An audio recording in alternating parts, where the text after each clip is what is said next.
جامع ندائے رحمان و مسجد حسنین کریمین پانو انٹرچینج مانسہرہ کا سنگ بنیاد رکھ دیا۔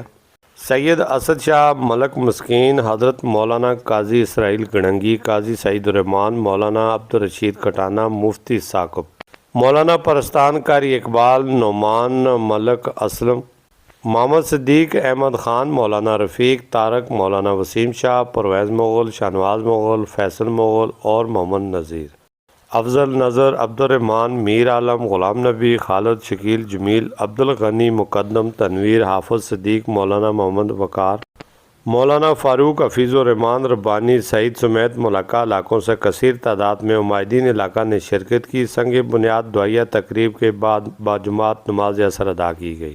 ملک و قوم کی تعمیر و ترقی، جامع حسنین کریمین کی تعمیر و توسیع کے لیے خصوصی دعائیں کی گئی۔ اللہ پاک کے گھر کے لیے ابتدا تو ملک مسکین نے کنال اراضی فی سبیل اللہ وقف کر دی۔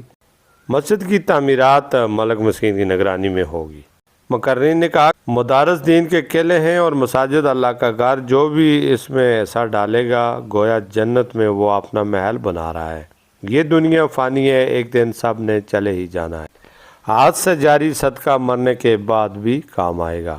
محتمم میں جامع ندائے رحمان و مسجد حسنین کریمین صاحبزادہ قاری احسان الحق کٹانہ نے شرکاء کا شکریہ ادا کیا اور مخیر حضرات سے اپیل کی کہ وہ مندرجہ ذیل نمبروں پر اپنا حصہ ڈال کر مسجد کی تعمیر و توسیع میں مدد دیں۔ کیمرہ ٹیم کے ساتھ میر افضل گلزار، DMM نیوز، مانسہرہ۔